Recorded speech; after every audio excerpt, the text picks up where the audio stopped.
సూటిగా ఒక ప్రశ్న భారతీయ జనతా పార్టీని కానీ భారతీయ రాష్ట్ర సమితిని కానీ అడుగుతా ఉన్నాం.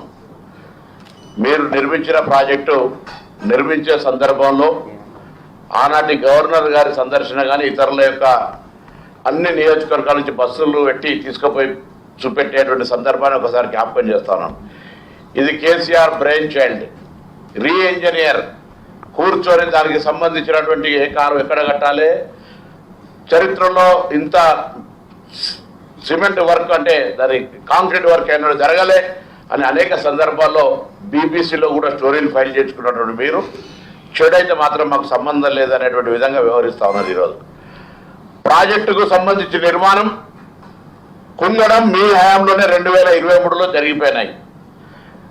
దాని ప్రాజెక్టు ప్రతి సంవత్సరానికి 196 టీఎంసీలు ఎత్తిపోస్తామని చెప్పిన మీరు 2019 నుంచి 2023 వరకు ఎత్తిపోసింది 162 టీఎంసీలు అయితే అందులో 50 టీఎంసీలు మళ్ళీ ఎల్లపల్లి నుంచి కిందికి వదిలినాయి. ఆల్లేదు సోల్లేదు కొడుకు పేరు సోమలింగం అని మా దగ్గర మా ప్రాంతానికి 2 టీఎంసీ కాలువల నీళ్ళే రాలే, 3 టీఎంసీ పేరు మీద కమిషన్ల కోసం భూసేకరణ చేసి కాంట్రాక్ట్ ఇచ్చి అడ్వాన్సులు ఇచ్చి ఒక బీభత్సం సృష్టించి ఆ ప్రాంతాన్ని ఉత్తర తెలంగాణ మా జిల్లా పరిస్థితులు ఇబ్బందికరం చేసినారు. ఈరోజు వాళ్ళు ఏమంటున్నారు, కాళేశ్వరం ఆనాడు కోదాడకైనా ఖమ్మంకైనా పెద్దపల్లికైనా ఎక్కడికైనా కాళేశ్వరం నీళ్లు మొదటి మీకే వస్తున్నాయని హరీష్ రావు గారు చెప్పి 10 జాగాలు ఇచ్చినటువంటి పరిస్థితి.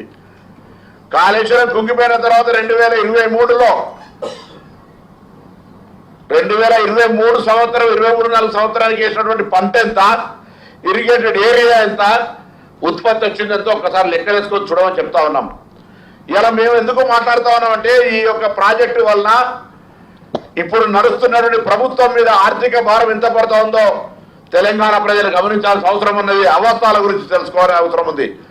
2019 నుంచి 23 వరకు వాళ్ళు కట్టినటువంటి రీపేమెంట్ 25 కోట్లు అయితే రేవంత్ రెడ్డి గారి నాయకత్వంలో ఏర్పడ్డ మా ప్రభుత్వం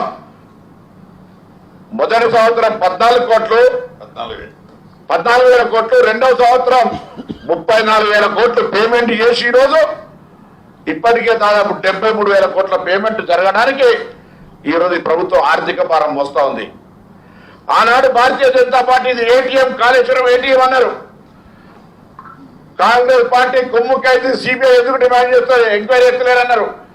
నిండు శాసనసభలో చర్చ చేసి సిబిఐ ఎంక్వైరీ చేస్తే ఇన్ని రోజుల దాకా ఎందుకు కార్యాచరణ తీసుకోకుండా అడ్డం పడుతురో చెప్పమని చెప్తా ఉన్నాం. ఇలా అడుగుతా ఉన్నాం భారతీయ జనతా పార్టీని సూటిగా అడుగుతా ఉన్నాం.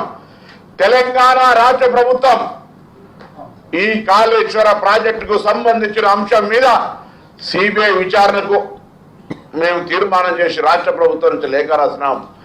తదుపరి చర్యలు మీ ఇద్దరు స్నేహితం కారణంగా ఆగిపోతున్న మాట వాస్తవం కాదా? మీరు గతంలో గడ్కరీ గారి నుంచి మొదలెట్టుకుంటే, మీరు నడ్డా అమిత్ షా నుంచి మొదలెట్టుకుంటే ఇది కాళేశ్వరం టీఆర్ఎస్ పార్టీ ఏటీఎం అన్న మీరు ఇవాళ మీకు ఏటీఎం నుంచి ట్రాన్స్ఫర్ మరి మనీ ట్రాన్స్ఫర్ దానికి స్కీమ్ కింద ఆ స్కీమ్ లాగా మారిందా ఏమో అర్థమవుతలేదనే మాట మనం చేస్తాం. అంతేకాదు ఈరోజు తెలంగాణ ప్రాజెక్ట్ వస్తే తెలంగాణ యావత్ ప్రాజెక్టుల యొక్క పురోగతి బాగుంటుందని ఆకాంక్షించుకున్నాం. మొత్తం పైసలు తీసుకొని కాళేశ్వరాన్ని పెట్టిండ్రు రైట్, కానీ మీరు కుర్చీ చేసుకొని కడతాన గౌరవ రిజర్వ్ గారు 2014లో మాట మాట్లాడింది. ఇవాళ కూడా అక్కడనే ఉంది ఇవాళ పరిస్థితి. దాని తదుపరి రంగనాయక సార్ కొండపోచమ్మల కొంత డబ్బు ఎక్కువ వచ్చే పరిస్థితి ఉంది, అక్కడ కట్టుకున్నారు. ఇవాళ మిగతా సంబంధించినటువంటి ఎక్కడైనా కూడా తీసుకుంటే ఈరోజు తెలంగాణ ప్రభుత్వం సంబంధించి ఒక్క ప్రయోజనం కూడా రైతాంగానికి జరగకుండా ఆర్థికంగా భారం పడ్డటువంటి పరిస్థితిని తెలంగాణ ప్రజలకు చెప్పేటువంటి ప్రయత్నం చేస్తారు. శాసనసభ ఏర్పడగానే రాష్ట్ర ఆర్థిక శ్వేతపత్రాన్ని ఇచ్చినాం. కాళేశ్వరం సంబంధించి కమిషన్ విచారణ తర్వాత శాసనసభలో చర్చ చేసినాం. చర్చలో ఉన్నటువంటి ఫైండింగ్స్ ఆధారంగా కేంద్ర ప్రభుత్వం నిర్ణయం తీసుకొని చర్యలు తీసుకోవాలని కోరడం జరిగింది.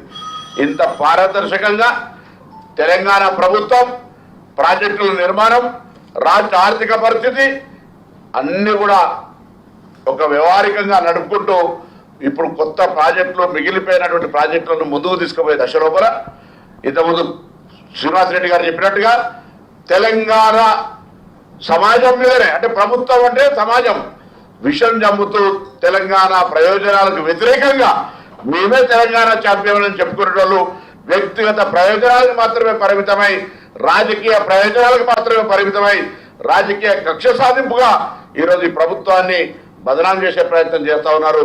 ఇది ప్రజలు గమనించాలి. వాస్తవాలు ఇవి. ఇవాళ తెలంగాణ పెట్టిన అప్పులకు, కాళేశ్వరంకు పెట్టిన అప్పులకు ఈ రాష్ట్ర ప్రస్తుత ఆర్థిక బడ్జెట్లోనే 14,000, 34,000 దాదాపు 48,000 కోట్లను ఇవాళ తెలంగాణ ఈ ప్రజాపాలన ప్రభుత్వం భరించింది అని చెప్పేటువంటి ఒక ప్రయత్నం చేస్తా ఉన్నాం. తప్పకుండా ఇరిగేషన్ అనేది మా కాంగ్రెస్ పార్టీ ప్రభుత్వంకు, ఇలా కాంగ్రెస్ అంటేనే ఇరిగేషన్ ప్రాజెక్టులకు సంబంధించిన చరిత్ర. ఇలా ఈ దేశం మొత్తం మీద ఏ ప్రాజెక్టు తీసుకున్నా కాంగ్రెస్ హయాంలో నిర్మించబడ్డాయే, నెహ్రూ కాలం నుంచి తీసుకుంటే ఇప్పటిదాకా కూడా. కాబట్టి మరొకసారి తెలంగాణ ప్రజాపాలన ప్రభుత్వం మీద విషయం జమ్మేటువంటి టీఆర్ఎస్ భారతీయ జనతా పార్టీ నాయకులు గమనించాలి. వీలైతే కేంద్రం నుంచి నిధులు తీసుకురావాలని సహకరించాలి.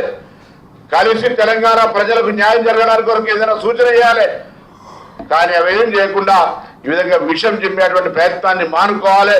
లేకపోతే ప్రజలు ఇప్పటికే పార్లమెంట్ ఎన్నికల్లో, స్థానిక సంస్థల్లో, శాసనసభ ఉప ఎన్నికల్లో, మున్సిపల్ ఎన్నికల్లో కర్రు కాల్చి వాత పెట్టిండ్రు.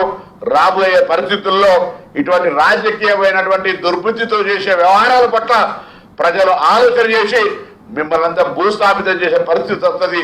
ఇది మంచిది కాదు. తెలంగాణ ప్రజల ఆకాంక్షలకు అనుగుణంగా పనిచేయమని చెప్పి సందర్భంగా కోరుతా ఉన్నాం.